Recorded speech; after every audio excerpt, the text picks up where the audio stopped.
Welcome to OPCC. Welcome to those of you joining online. We're glad you're here today. If you have your Bibles, turn to Genesis chapter 19. Genesis chapter 19. Happy 2024. We made it into a new year, and to celebrate all of you being here on the first year of the Sunday, first Sunday of the year, I'm going to sing you a special. Yeah, you picked a good Sunday to come. You ready?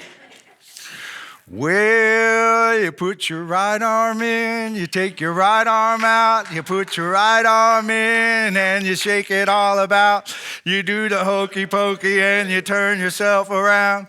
That's what it's all about. You put your left arm in, you take your left arm out, you put your left arm in, and you shake it all about.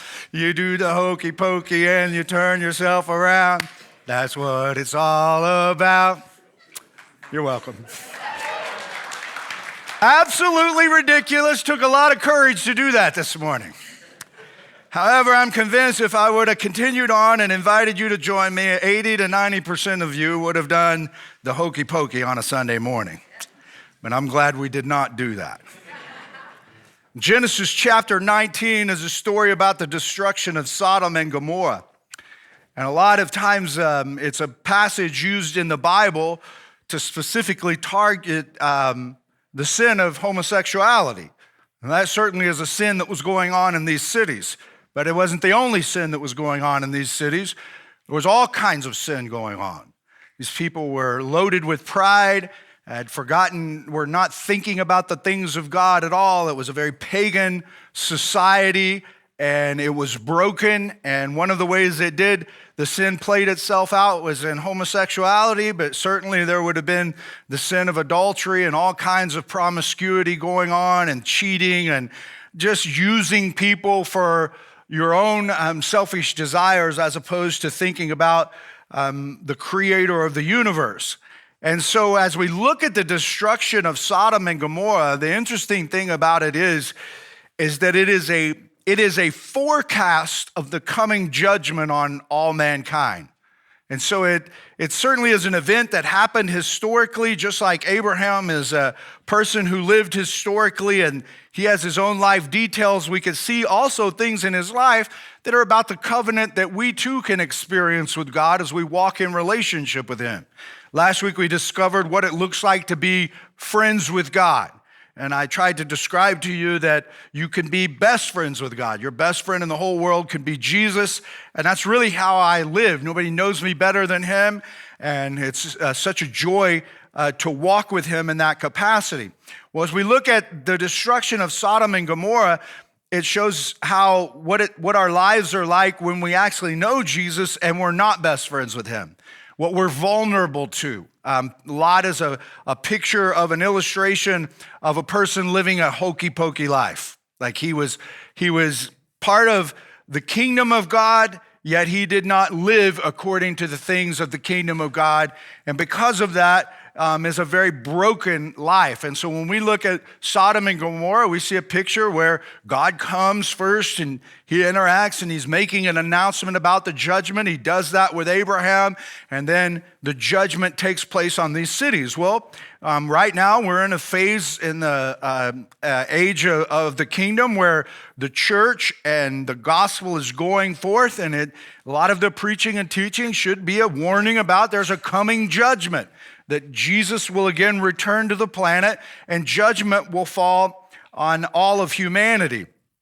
And so as we think about that, the Apostle Peter writes about the destruction of Sodom and Gomorrah. And he talks about God. He says in verse 6 through 8 in 2 Peter chapter 2, he says, if he condemned the cities of Sodom and Gomorrah by burning them to ashes and made them an example of what is going to happen to the ungodly, if he rescued Lot, a righteous man who was distressed by the depraved conduct of the lawless, for that righteous man living among them day after day was tormented in his righteous soul by the lawless deeds he saw and heard.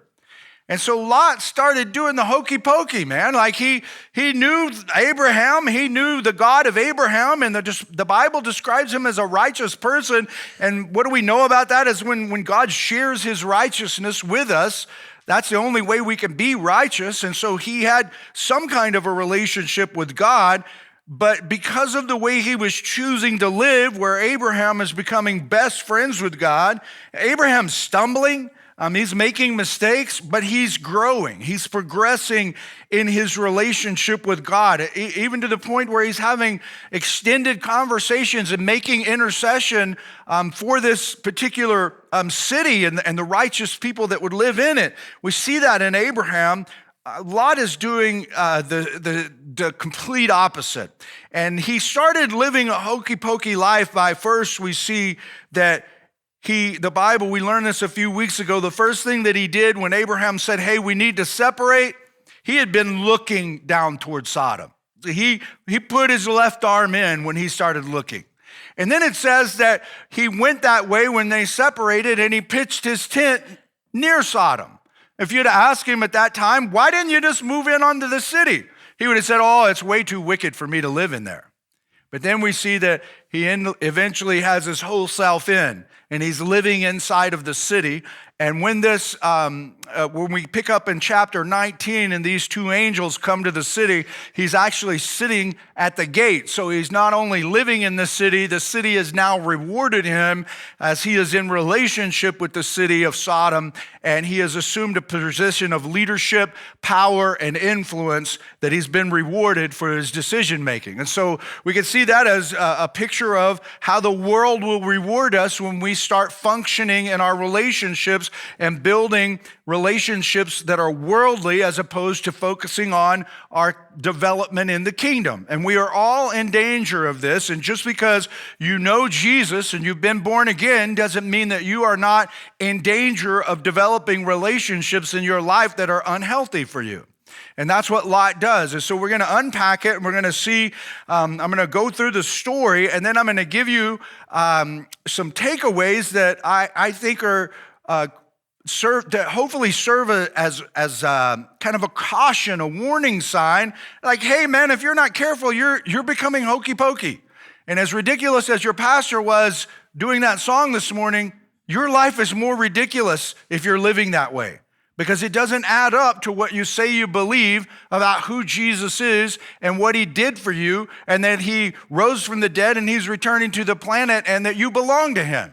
And if you live according to the principles of the world, you're hokey pokey, man. So you can laugh at me all that you want, but I'm not hokey pokey in my spiritual life. And I don't want you to be either. And so it's good for us to look at this. Like last week, we look, oh, man, I want to be best friends like Abraham was. And I don't want to be what Lot is like. And so let's unpack it, and then I'll give you the takeaways, and we'll move on down the road. Here we go. It says the two angels arrived at Sodom. And remember, right now, Abraham had been up talking with God, who we see that God was one of these beings that appeared to Abraham in a theophany. He took on the form of flesh, and he's interacting with Abraham, and he says, shall I hide from Abraham what's about to happen? And he starts sharing the secret things of his kingdom with Abraham, because Abraham's walking in relationship with him. And it says the other two departed them while this was going on. And it says the two angels arrived at Sodom in the evening, and Lot was sitting at the gateway of the city. And again, that's how we know that he had assumed a position of leadership, is because the gateway, that was sort of where all the decisions were made in the city. If you had a seat there, you were functioning there, you were well known in the city. And so when he saw them, he got up to meet them, and he bowed down with his face to the ground. And he says, my lords, he said, please turn aside to your servant's house. You can wash your feet and spend the night and then go on your way early in the morning. Very similar to what Abraham did when they all appeared to him, but there are some differences. No, they answered, we will spend the night in the square. So he makes an invitation for them to come to his home, and the angels say, no, we would prefer to spend the night in the square. But he insisted so strongly that they did go with him and entered his house. And he prepared a meal for them, baking bread without yeast, and they ate. And before they had gone to bed, it says, all the men from every part of the city of Sodom, both young and old, surrounded the house. And they called out to Lot, Where are the men who came to you tonight? Bring them out to us so that we can have sex with them." And Lot went outside to meet them and shut the door behind him and said, "No, my friends, don't do this wicked thing. Look, I have 2 daughters who have never slept with a man. Let me bring them out to you, and you can do what you like with them. But do not do anything to these men, for they have come under the protection of my roof."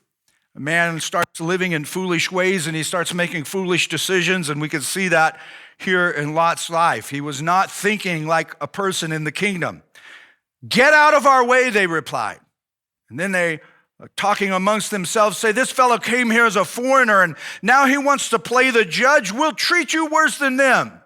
And they kept bringing pressure on Lot and moved forward to break down the door. But the men inside reached out and pulled Lot back into the house and shut the door. And then they struck the men who were at the door of the house, young and old, with blindness so that they could not find the door.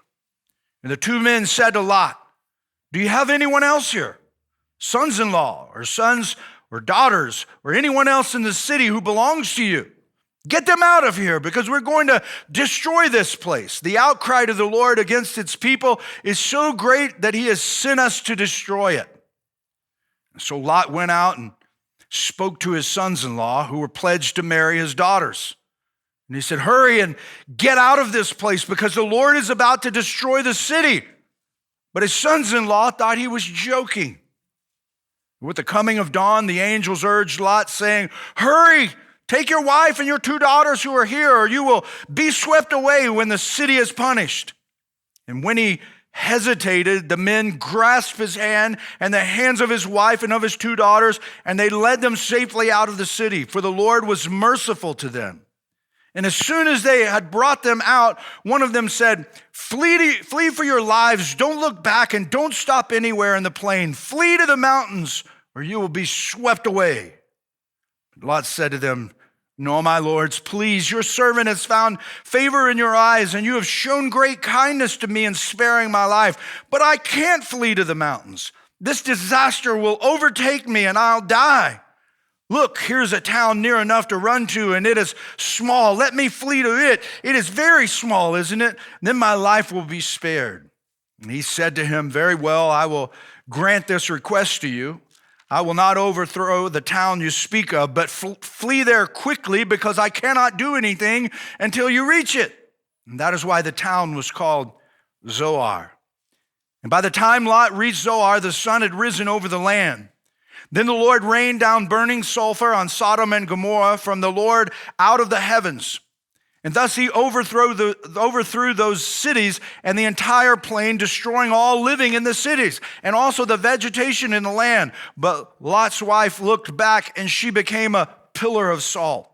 And early the next morning, Abraham got up and returned to the place where he had stood before the Lord, and he looked down toward Sodom and Gomorrah, toward all the land of the plain, and he saw dense smoke rising from the land like smoke from a furnace. And so when God destroyed the cities of the plain, he remembered Abraham, and he brought Lot out of the catastrophe that overthrew the cities where Lot had lived. And so Lot had made it out, and he had asked to go to this other small place, and they permitted. And so we read in the last section of this chapter one of the saddest things and ugliest and most horrible things you will read in the Bible. Lot and his 2 daughters left Zoar, and they settled in the mountains, for he was afraid to stay in Zoar. And he and his 2 daughters lived in a cave. And one day the older daughter said to the younger, "Our father is old, and there's no man around here to give us children. As is the custom all over the earth, let's get our father to drink wine and then sleep with him and preserve our family line through our father." And that night they got their father to drink wine, and the older daughter went in and slept with him, and he was not aware of it when she lay down or when she got up. And the next day, the older daughter said to the younger, last night I slept with my father. Let's get him to drink wine again tonight, and you go in and sleep with him so we can preserve our family line through our fathers. So they got their father to drink wine that night also. And the younger daughter went in and slept with him. And again, he was not aware of it when she lay down or when she got up. And so both of Lot's daughters became pregnant by their father. The older daughter had a son, and she named him Moab, and he is the father of the Moabites of today. And the younger daughter also had a son, and she named him Ben-Ami, and he is the father of the Ammonites today. And that's the last thing the Bible records about Lot, unless someone is referring to him. It's a sad picture of where a man's life becomes and how broken it is. We look at these two daughters, and they offspring of this incestuous relationship are the Moabites and the Ammonites, and they become problems for the Israelites for the rest of time. Now, God does use some of them here and there. It's interesting to see the grace of God wrapped up in that, and I don't have time to unpack all of that, but to see just simply that there are consequences for living your life in such a way that go far beyond you could ever imagine. As a matter of fact, you think that when you live your life and compromise in certain ways, you're only impacting yourself, and you have no idea how you're impacting your children. These children that were the offspring, his grandchildren, became the problem of the promise that was made to his uncle whom he had departed with. And so he created problems generationally beyond that by the way that he lived his life and compromised as one who knew all about the covenant. And so sometimes we look at the church, and I don't mean just our local church specifically, but the church all over the world. Sometimes it has conflict. Sometimes it has problems. Sometimes there are people in the church that cause problems for the body of Christ. Where did they come from? Someone's offspring. Someone produced those kids. There have been people that I've had to deal with over the last 30 years in ministry. Some of them have done ugly things, and you think, how could that happen? Those are someone's kids. Somebody produced those kids generationally that sometimes they just continue to cause problems in the church. Jesus said to let the tares grow up with the wheat. And so this is part of the problem in the kingdom when you're dealing with spiritual warfare. What I want you to hear from all of that is when you think that your decisions only impact you, you have no idea how you're changing things, even generationally. Now, Abraham, thank God we have someone to look at that followed God. He wasn't perfect, but he pursued a relationship with God. He was humble, and he would swallow his pride and repent and continue to listen to God. And God developed him along the way, and we get a picture of what it looks like to be in fellowship with God and to be friends with God. And God takes and lays Lot right beside him, not only to teach us why there are so many problems in the world, but to teach us what we can avoid as people of the kingdom who are in relationship with Jesus, ways not to live in order that we don't fall into the same trap that he fell into and cause a lot of grief in our lives. And so we look at this and we go, man, a lot of this doesn't seem real relevant to me. I think you'll be surprised to see it's extremely relevant. And all of us are struggling with it. And you're either on the right side of the equation where you're seeing God pour out his favor and blessing on your life and you're trusting him, or you are on the wrong side of the equation and you are jeopardizing all of the blessings of the kingdom for you. The Bible talks about in the future coming judgment, and it is a judgment to all believers. It's not a judgment about salvation. Paul talks about it, and he says that when that judgment happens and we are before the great bema seat of Christ, that Christ, he will look at the believer, and as he looks at the believer and judges our lives with all that he's given us as his children, that he is raised up from the death of sin to live and have his spirit indwell us, there will be a judgment for us. And it's not the same judgment as all of the world that will be judged whether or not you spend eternity with Christ. It is a judgment of the believer.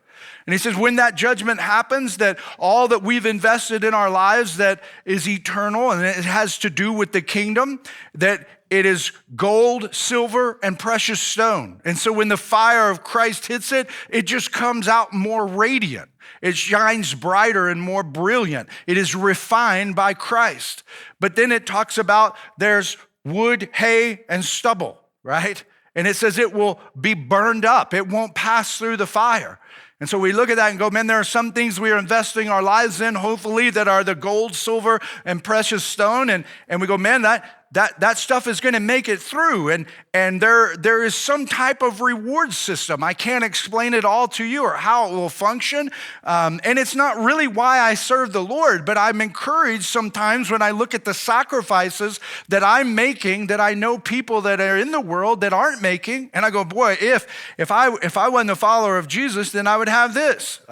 For instance, a good percentage of my income would stay under my charge if I wasn't following Christ in obedience. And I go, I could have more stuff. But then I'm reminded, well, wait a minute, this is gold, silver, and precious stone. A lot of times I look and I go, well, I could do some things. If I'd compromise here, I could probably get ahead in this. But then I go, I can't do that. I've got to be obedient to Christ. And I look and say, well, that guy over there is not being obedient to Christ. Well, I have to be reminded that I'm investing in gold, silver, precious stone, and these things will pass through the refining fire of Christ as he makes a judgment on my life as a believer. And so we think about that. I'm reminded of the song. There's a song, I think it's called the Lumber Song. You should look it up. It's a kind of a song that tells a story about a guy who goes to heaven and the angel is walking him through heaven, man. And he's looking at all these mansions and they're amazing. And like the angel's showing him through and he's like, oh, like I just see all these incredible structures. And he gets to this little shack, man. And the guy goes, the angel says to him, that's yours. And he goes, what? He's like, what about this? And the angel says, well, that's all the lumber you sent, bro. That's all I could build. Like, that's all we could build because you were so focused on the things of the world that's where you're going to live eternally. And so like we look at that, and again, I don't think that should be something that motivates us that we follow Jesus to try to get something, but I think it's something that we should be reminded of is that the Bible teaches that there will be a rewards in eternally for us. And again, not only that, it makes a huge difference for our lives here on this side of eternity. And so Lot is a picture of a guy who is living and only has wood, hay, and stubble. Everything is burned up in his life, and he gets out, but he's smoking, man. Like he's smoking. He barely made it. And one of the reasons he made it is because of this relationship that he has with Abraham is interceding on his behalf. And so we see so many different pictures in the Bible, but as we unpack this and go, well, how does this apply to my life? As I look at Lot, beyond what you've talked about this judgment, how do I use this to make decisions about how I'm going to live this week? Well, I'm going to lay this over a filter of like relationships.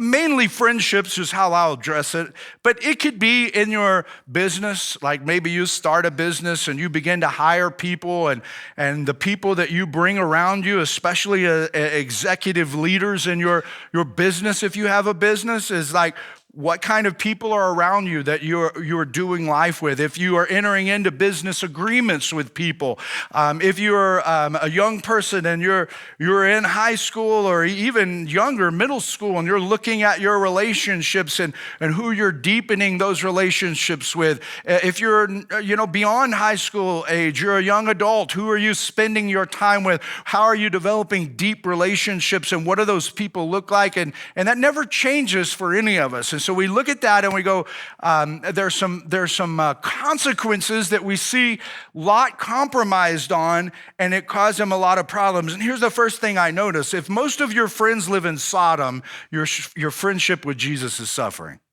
So if you look around and go, here's my friends, here's who I spend my time with, here's who I work with, here's who I go to school with, here's who I hang out with. If most of those people are from Sodom, your life with Jesus is suffering.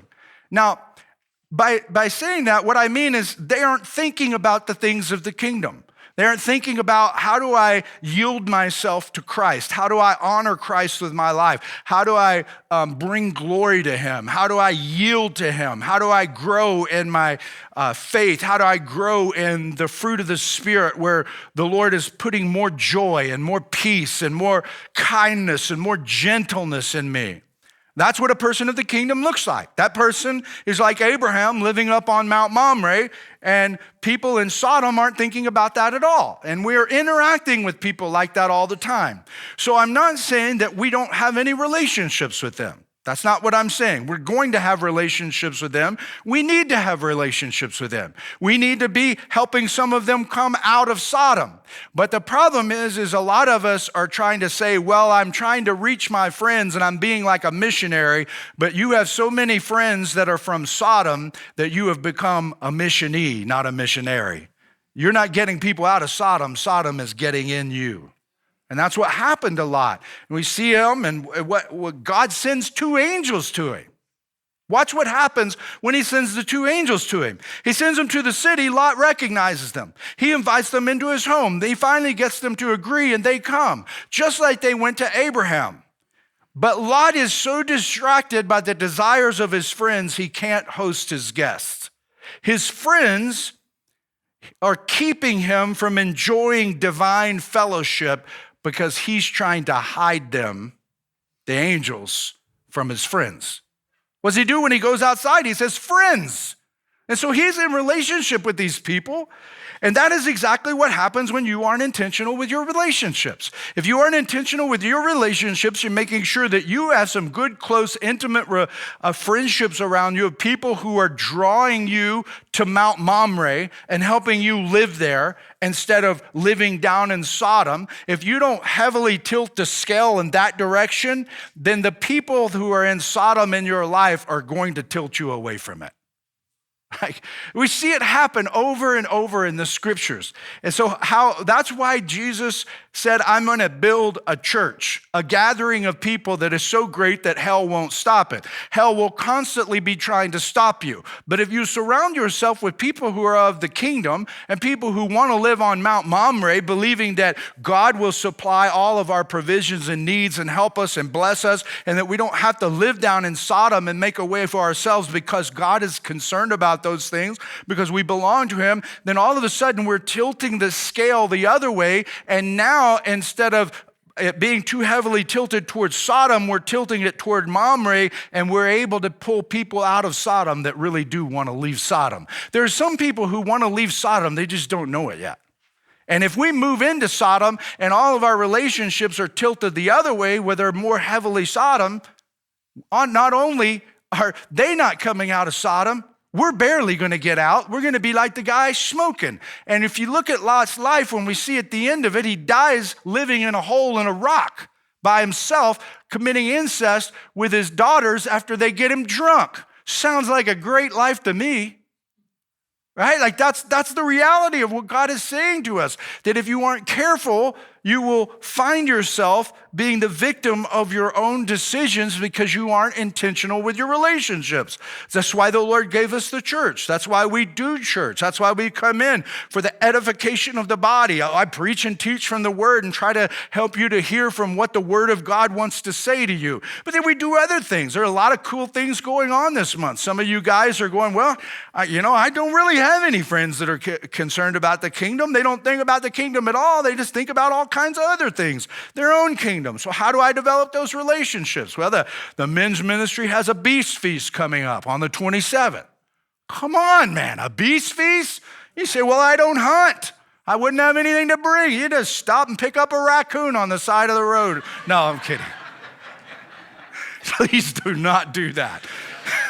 You do not have to hunt to come to this. It's more about hanging out with bros and developing relationships. So women, there's a new Bible study going on. The youth just had a lock-in. And sometimes you feel like, I don't want to go to that. Some of you young people will tell your parents, I don't want to go to that. Why don't you want to go with that? Well, because none of my friends want to go to that. Why don't they want to go to that? Because they live in Sodom. And you're trying to live differently. And that's the very reason why you need to go to it, even if they don't go to it. You see?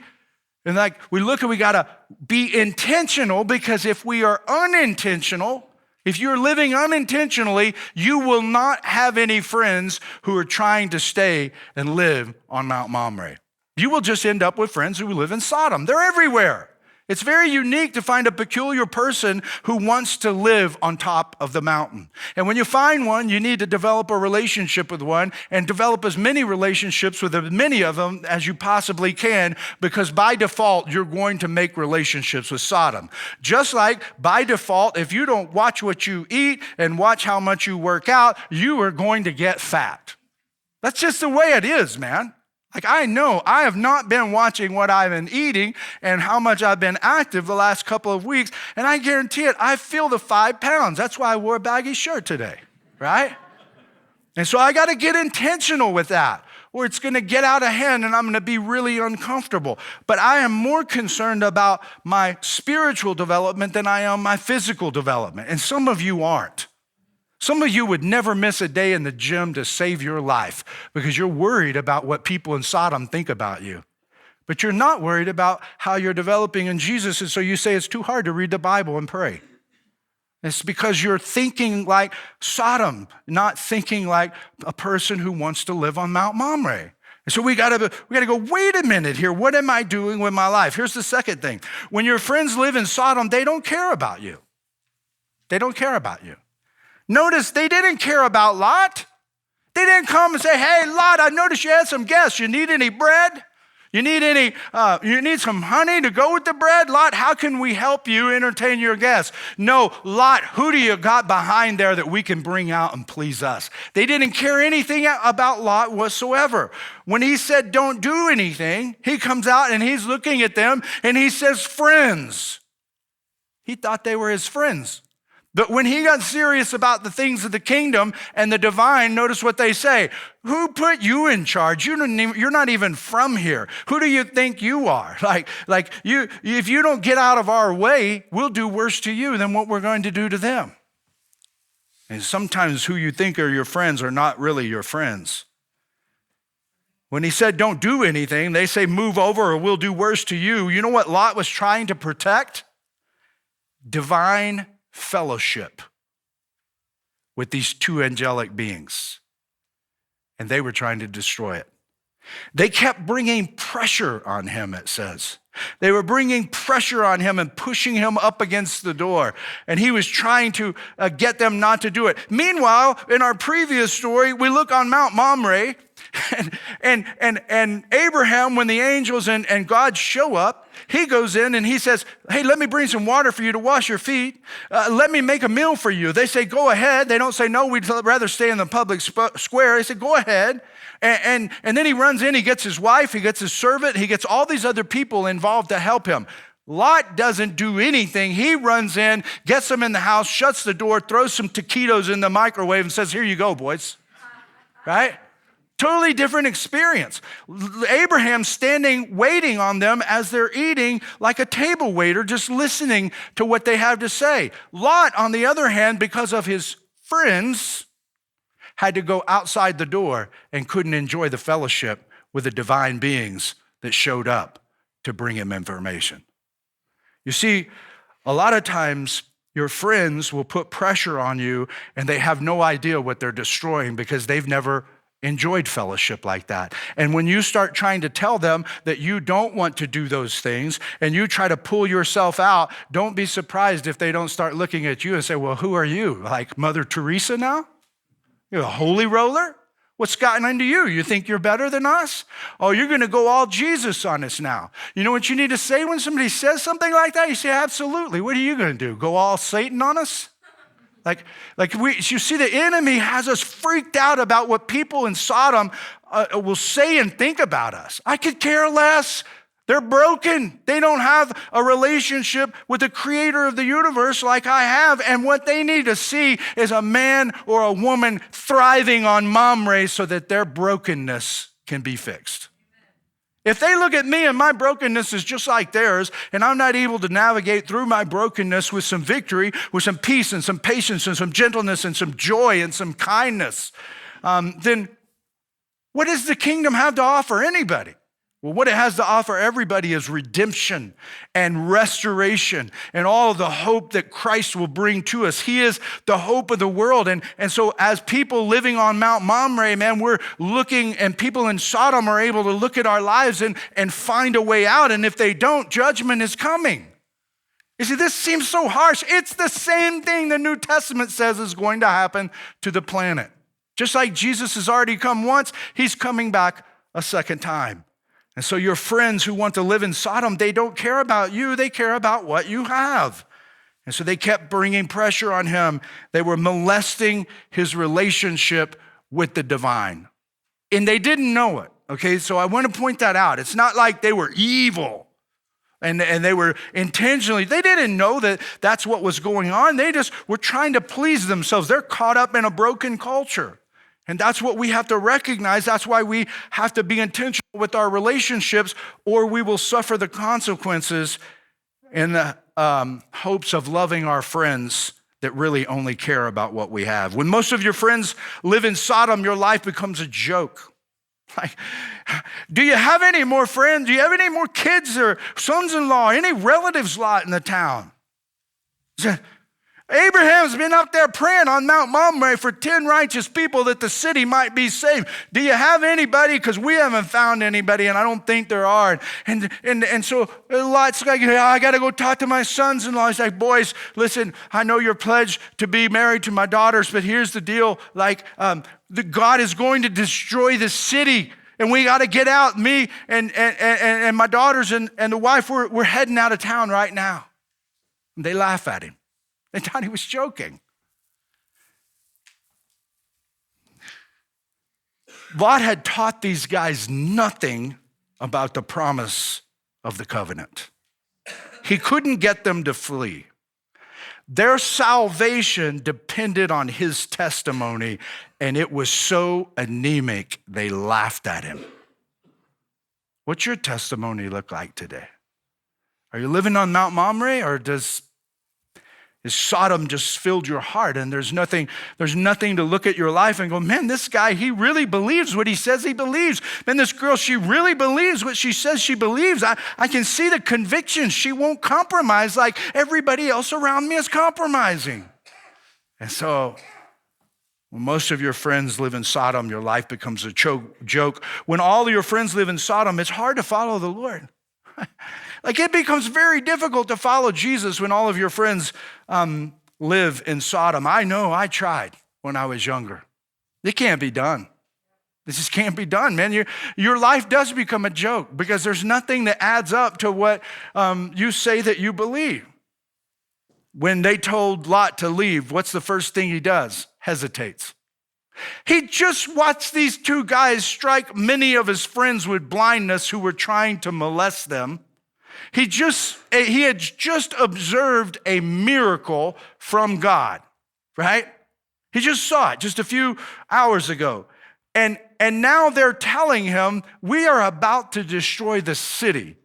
And he hesitates.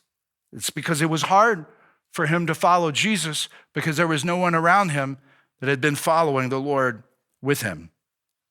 When they pointed to the mountains, which I think they were pointing to Mount Mamre, where he came from, go back to Abraham, man. Go back to where you came from. That guy will take care of you.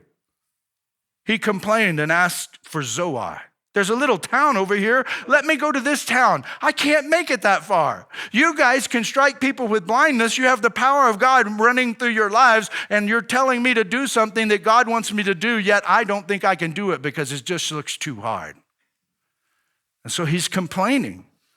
And so he asked to go to this town, and the town becomes named Zoar. You know what Zoar means? Just little. Maybe if you just compromise a little bit. If we just compromise a little bit, maybe it's not that big deal. It's a big deal. It's a huge deal because I think that's why Lot ultimately ends up living in a mountain by himself, is because God knew he couldn't survive in Zoar because those people were going to come against him even greater because he's the only one that made it out alive from Sodom. You think people that lived in Zoar knew people that lived in Sodom? You think they knew Lot lived in Sodom? You think they knew the story about Lot? And it's like, why didn't you warn us? They didn't like Lot anymore because the way Lot lived, and Lot wanted to settle there instead of where he was told to go. And because he didn't listen to God, he ends up in a different mountain, dying in a cave, and producing offspring with his daughters while they get him drunk.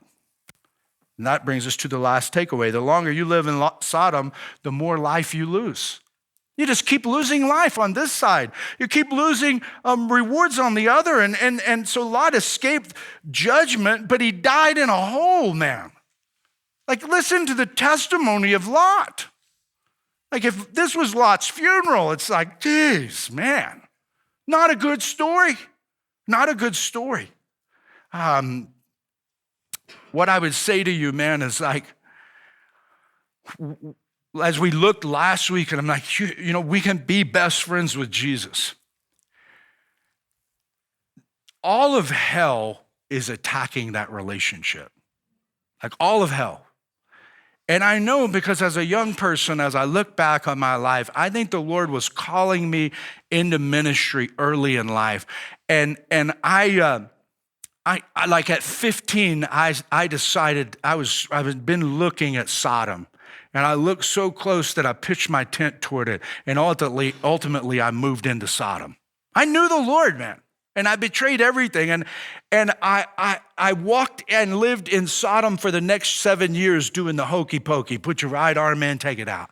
Sometimes I'd go to church and I'd feel convicted and I'd feel guilty. And then I would go back and I'd get around my friends, man, and I would start living the way that I didn't want to live. And then ultimately, man, I found myself with everything stripped away in a place of heartbreak, asking myself, God, why could this happen? Like, how could this happen to me in this situation when, like, I just don't get it. And I don't understand how everything is spiraling out of control and it seems like these people around me don't even care. He's like, yeah, that's the way I feel about you, bro.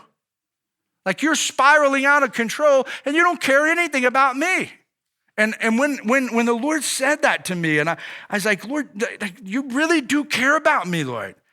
And he was like, man, I care about you, Jimmy, more than anything on the planet. I called you unto myself. I chose you. I called you out of a foreign land when you was living in as a pagan, and I brought you unto myself. I cleansed you from all of your unrighteousness. I set you up as a child of mine. And when I look at you, I just want to see my glory, but you keep trying to live like a pig in slop, and it just doesn't work.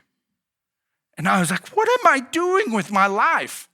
And for the first time in my life, I had to just really deal with, why am I living this way? If I believe that Jesus rose from the dead, and I believe that Jesus is coming back, why am I putting Jesus on the back burner all the time? And so, man, I just nailed down a commitment to the Lord. I can remember surrendering to the Lord. And I said, I'm done, Lord. I am done. And I nailed down that commitment. And joy came and fell out of heaven and hit my heart like an explosion, man. I just started smiling. Even when I talk about it, I start smiling because I've been smiling ever since. I've had my ups and downs, and I've had my times where I've blew it like Abraham did, but I have learned to live on the mountain, man, and I have no desire to be a part of Sodom. And what frustrated me, man, within the first 30 days, like I opened the New Testament after that commitment. I read through the New Testament like 5 times in a month. Not all the Gospels, but I'd read one Gospel all the way through. I was like, I can't believe the Bible says all this stuff. Why didn't anybody tell me? Like I was so frustrated that nobody got in my face and said, man, you're an idiot. You say that you believe in Jesus and you don't live like you believe in Jesus at all. And man, and so the more that I thought about that, the more angry that I became because I knew that I'd lost 7 years of my life, that I wasn't living in this place of joy, this place of purpose, this place of meaning. And so I became so angry about that as I talked to the Lord about it, because you know what I can remember about that period more than anything else is all the regrets. I can't remember any of the good stuff. Like I know I had a lot of fun and I could tell you stories that are kind of funny, but the reality is the things that hit me more as I look back and go, well, what if? What if I had been following Jesus during this time? How many of my friends during high school may have came to the Lord? And I live with a regret of that, knowing that I was specifically chosen by God, and because I chose to live in Sodom during that time, there are many of my friends that my testimony was a joke. And their salvation may have depended upon the way I was living at that point in time. So I look at that and I just told the Lord, it's like, Lord, I recognize that, but I'm not going to let that define me. What I'm going to do from this point forward is I'm going to do double time. I'm going to get twice as much life out of the next 7 years. And I've been living that way ever since. And I think I'm getting quadruple, man. Like I just love life and the Lord is just leading me and helping me along in my journey. And so what I want to encourage you to do is to think about the relationships around you. Think about how you're living your life. And the big idea is don't be ridiculous. He says, some of you are like, I can't believe he's doing the hokey pokey. What are you doing the hokey pokey with your life? You put your right arm in, take it out, shake it all about. If you keep doing it, eventually you're going to have the whole thing in there and you're going to be shaken. And the longer you stay in there, the more of your life you're going to lose. And so the Lord would say to you, man, like, you are a prize of mine. You're chosen of mine, a holy vessel, a peculiar people. I have called you to something higher. Go out there and reflect my light to a world who desperately needs it. Don't compromise. Don't be defined by those who don't know anything about me. Get your head in the word. Let me teach you. Let me show you the ways of the kingdom. Let me put you on Mount Mamre and give you a life that you will never regret. Every head bowed, every eye closed, no one looking around. We'll have communion this morning. The elements are in front of you. You've heard the word of the Lord.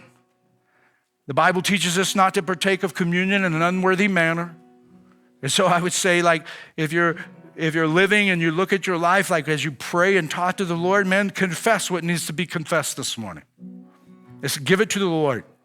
Just look where maybe you've put your right arm in and it needs to come out, and ask the Lord to help you to take your whole self out. Surrender your whole self out of those things that are going to cause you to lose what is most precious to you. And then as you talk to the Lord and sit with him for a moment and you partake of that bread, partake of that juice, know that it is that sacrifice he has made that has placed you into the position of royalty, the priesthood of the believer, a royal priesthood, being able to commune with God. There will be some people up here at the front to pray with you if you need specific prayer in your life.